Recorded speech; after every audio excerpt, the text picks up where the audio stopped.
اللہ وبرکاتہ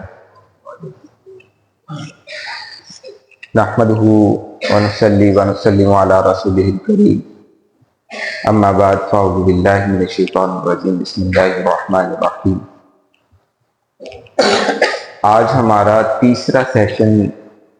تیسری نشست ہے اس سیشن کی ختم نبوت کے حوالے سے۔ پہلی نشست میں ہم نے ختم نبوت کی ضرورت پر گفتگو کی تھی۔ دوسری نشست میں ہم نے وہ 4 آیات آپ کے گوش گزار کی تھیں جن میں سورہ بقرہ کی آیت نمبر 4، سورہ آل عمران کی آیت نمبر 81، سورہ احزاب کی آیت نمبر 40 اور سورۃ المائدہ کی آیت نمبر 33 یہ آپ کے گوش گزار کی، اور اس میں ختم نبوت کے حوالے سے کلیئر کٹ اللہ رب العزت نے ارشاد فرمایا۔ دوسرا جو بنیادی سورس ہے ہمارا دین کو اخذ کرنے کے حوالے سے، دین کو لینے کے حوالے سے، وہ احادیث مبارکہ ہے۔ احادیث مبارکہ کے اندر زیادہ نہیں 10 احادیث ہم آپ کے گوش گزار کریں گے ٹوٹل، ان میں سے کچھ آج ہو جائیں گی، کچھ کل ہوں گی۔ تو ہماری کوشش ہے زیادہ تر احادیث صحیح بخاری صحیح مسلم میں سے لیں۔ رسول کریم صلی اللہ علیہ وسلم کی خصوصیات، کیونکہ ہر نبی کو کچھ امتیازی خصوصیات اللہ رب العزت نے عطا فرمائی ہیں، جن کی مدد سے، جن کی وجہ سے اللہ رب العزت باقی انبیاء سے اس نبی کو ممتاز کرتے ہیں۔ تو رسول کریم صلی اللہ علیہ وسلم کو بھی یہ خصوصیات کچھ عطا کی گئی ہیں، جس کا ذکر آپ صلی اللہ علیہ وسلم نے خود فرما دیا۔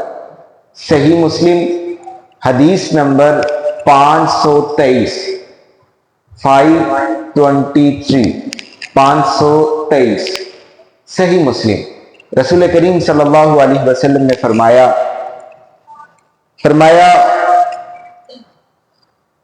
کہ مجھے انبیاء پر 6 چیزوں کے ساتھ فضیلت دی گئی۔ فضلت علی الانبیاء بست، مجھے 6 چیزوں کے ساتھ باقی انبیاء پر فضیلت دی گئی۔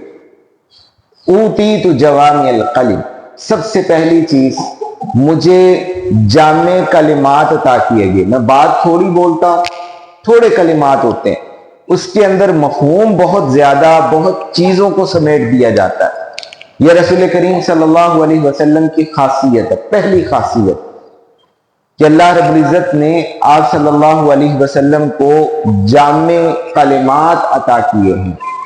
دوسری خصوصیت جو آپ صلی اللہ علیہ وسلم کو عطا کی گئی، وَنُصِرْتُ بِالرُّعْبِ، مجھے رعب عطا کیا گیا ہے، یعنی کہ رسول کریم صلی اللہ علیہ وسلم کا رعب، دبدبہ کفار پر 1 مہینے کی مسافت پر بھی ہو تو آپ صلی اللہ علیہ وسلم کا رعب کفار پر ہوتا ہے۔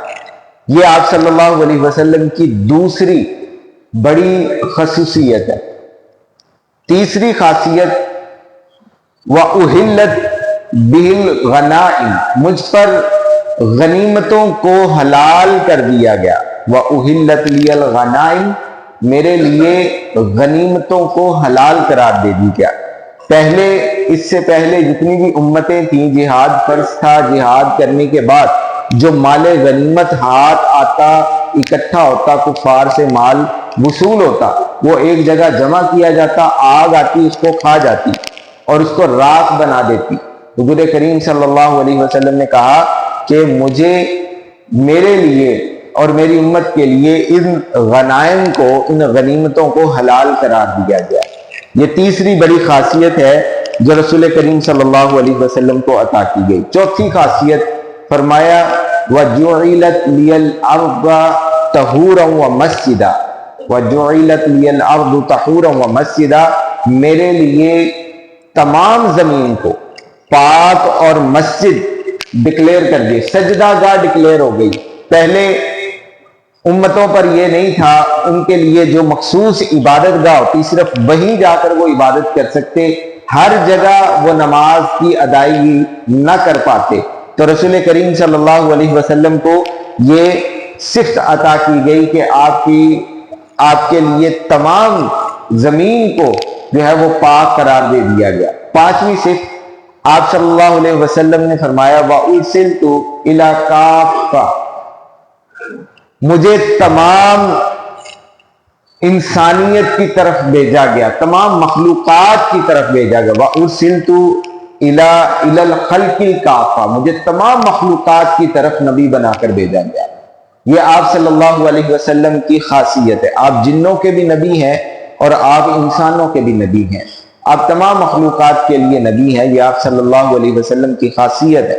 پہلے انبیاء ایسے نہیں تھے، ان کو صرف ایک مخلوق کے لیے نبی بنا کر بھیجا جاتا تھا، جبکہ رسول کریم صلی اللہ علیہ وسلم پر اللہ نے رسالت کو مکمل کرنا تھا تو آپ صلی اللہ علیہ وسلم کو تمام مخلوقات کی طرف نبی بنا کر بھیجا گیا۔ اور چھٹی اور آخری خوبی آپ صلی اللہ علیہ وسلم نے فرمایا وَخُتِمَ بِيَ النَّبِيُّونَ، مجھ پر انبیاء کا خاتمہ کر دیا گیا، میں انبیاء کی تکمیل کے لیے آیا ہوں، میرے بعد نبی کوئی نہیں آئے گا۔ تو رسول کریم صلی اللہ علیہ وسلم کی حدیث واضح طور پر اس چیز کی متقاضی ہے کہ آپ صلی اللہ علیہ وسلم کے بعد رسالت کا جو سلسلہ ہے وہ بند ہو گیا۔ یہ حدیث نمبر صحیح مسلم حدیث نمبر 523۔ اب دوسری حدیث مبارکہ جس میں رسول کریم صلی اللہ علیہ وسلم نے واضح طور پر اس بات کا اعلان فرمایا ہے کہ میرے بعد نبی کوئی، صحیح مسلم حدیث نمبر 2424 رسول کریم صلی اللہ علیہ وسلم نے حضرت علی رضی اللہ تعالیٰ عنہ کو غزوہ موسیٰ کے اندر آپ نے عورتوں کے پاس اور بچوں کے پاس رہنے، تخلف رسول اللہ صلی اللہ علیہ وسلم علی ابن ابی طالب فی غزوہ موسیٰ، تو رسول کریم صلی اللہ علیہ وسلم نے غزوہ موسیٰ کے موقع پر حضرت علی رضی اللہ تعالیٰ عنہ کو عورتوں کے پاس یا مدینہ میں ہی رہنے دیا۔ تو حضرت علی رضی اللہ تعالیٰ عنہ کہنے لگے اللہ کے نبی صلی اللہ علیہ وسلم آپ مجھے عورتوں اور بچوں کے پاس چھوڑ کر جا رہے ہیں، میں تو جانشار ہوں، میں نے تو لڑنا ہے اللہ کے راستے میں، مجھے آپ بچوں اور عورتوں کے پاس چھوڑ کر جا رہے ہیں۔ تو رسول کریم صلی اللہ علیہ وسلم نے فرمایا، کہا اما ترضى ان تكون مني بمنزلة ہارون من موسیٰ، فرق صرف یہ ہے غیر انہ لا نبی بعدی، کہ میں تمہیں اس لیے چھوڑ کر جا رہا ہوں کہ میرے نزدیک تمہارا مقام ویسے ہی ہے جیسا کہ ہارون کا مقام تھا موسیٰ کے نزدیک۔